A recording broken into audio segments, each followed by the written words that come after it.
Thank you very much. I've been fixated by this beautiful chandelier, and the reason is I'm from the UK, and consistently what gets voted as the funniest sketch over the last 4 decades involves a chandelier falling down on someone presenting. So if you see me taking a couple of steps left and right, that's the reason. My name is Manish Chand. I'm the Chief Design Officer of OstomySecure, and I'm really excited to tell you a little bit about our innovative stoma continence device. Because every year, there are millions of patients that undergo abdominal surgery, and I'm glad to report overwhelmingly the vast majority do very well.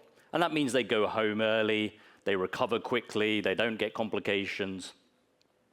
And that's largely due to people like yourselves, who champion and support research and innovation that allows people like me, a surgeon, to offer my patients best-in-class treatment. People like Tom. Tom underwent a robotic colorectal cancer surgery. And I'm glad to report he went home after a few days, no complications, he's back to work, and most importantly, his cancer's clear and removed. He would be considered a clinical and statistical success. One may say a marvel of modern medicine. So we all go away happy. But there are over 1 million patients like Tom. And what do I mean by that? Patients that have a stoma. And we often forget that having a stoma can be an overwhelming burden for people. It can become the central focal point of their life, dictating what they can and can't do.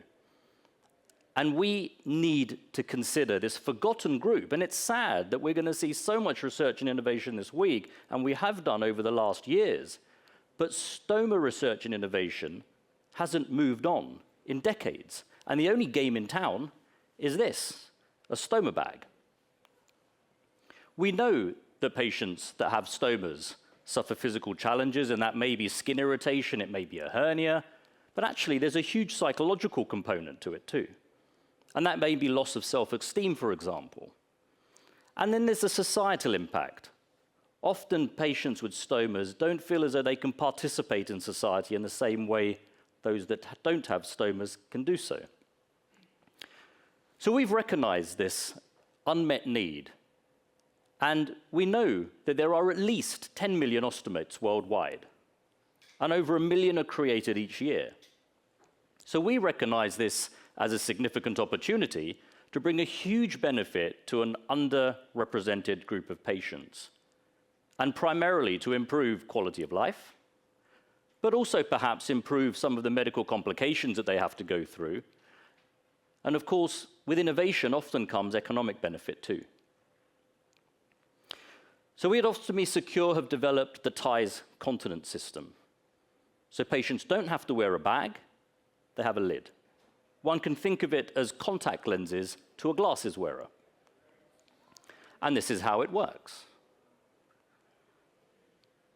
Through an ambulatory procedure, a small implant is placed under the skin through which the stoma comes through.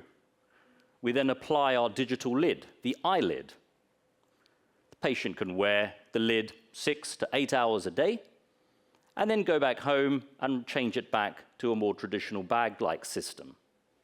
Gives them freedom, wrestles back that freedom that they may have lost through having this stoma.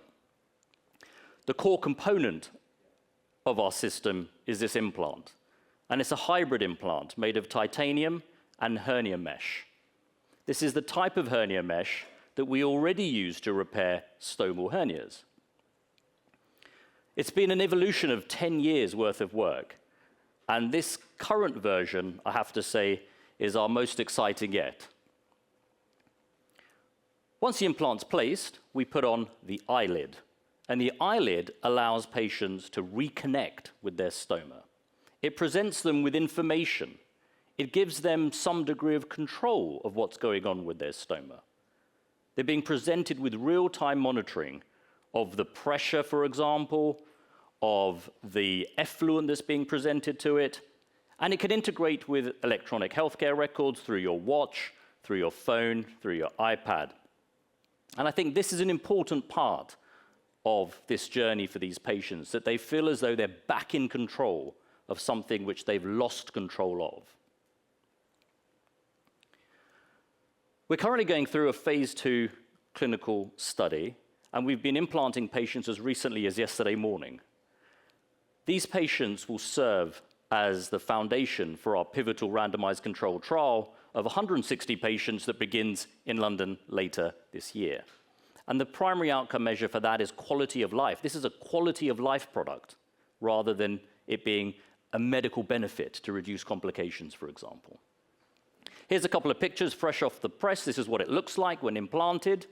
And you can see that it's a secure fit. It's a nice lightweight design, discreet underclothing, and of course, easy to use, which is the most important thing for our patients. And they love it. And it's heartwarming to read these testimonials that something so simple of replacing a bag with a lid leads to such a huge improvement in quality of life. We're exceptionally proud as a company that we have the first and only continent stoma mechanism. We have over 3,000 patients waiting to be part of our clinical study, and it's a versatile implant for temporary, permanent, for urostomy, colostomy, ileostomy. We feel as though we have first mover advantage, and that gives us competitive advantage. And the market opportunity is significant too. As I've already mentioned, 10 million ostomates in existence, 1 million being created every year. On average, patients spend $2,500 or euros on the consumables that come with a stoma. So it's recurring revenue. And when we look at the figures, they're compelling. This is a huge market opportunity because if you take just 10% of the newly formed stomas every year, you're looking at recurring revenue of 250 million. And then if you go and attack the current stoma market, you're looking at numbers that are even more impressive. And here there is no competitor. It's either this or a bag. We have a clear path to the market, and that goes through our clinical and regulatory framework, looking for market launch as we head into 2027 across the various regions. It's a great opportunity, and it's, of course, dependent on these regulatory milestones that we hope to get through starting later this year, and then as we move through 26 and 27 to get regulatory approval, first through the UK, and then we come back for the States. We take our intellectual property very seriously, and we have coverage over the major geographical areas. We have over 60 patents and working on those daily. So I'm hugely impressed with our team that have been able to cover this device over the years.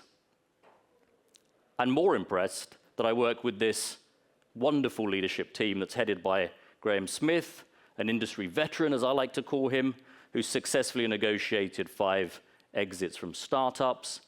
I have Professor Stephen Wexner as head of my advisory board, who, if not in the States and the rest of the world, is certainly one of the most famous surgeons out of the Cleveland Clinic that gives us wonderful subject matter expertise. We have a diverse board, and I'm confident with this diverse set of skills and expertise, we'll be able to navigate this journey, this exciting journey. And with that, I will leave you with the invitation to come and embark with us on this journey as we try and make a difference for this underrepresented group of patients.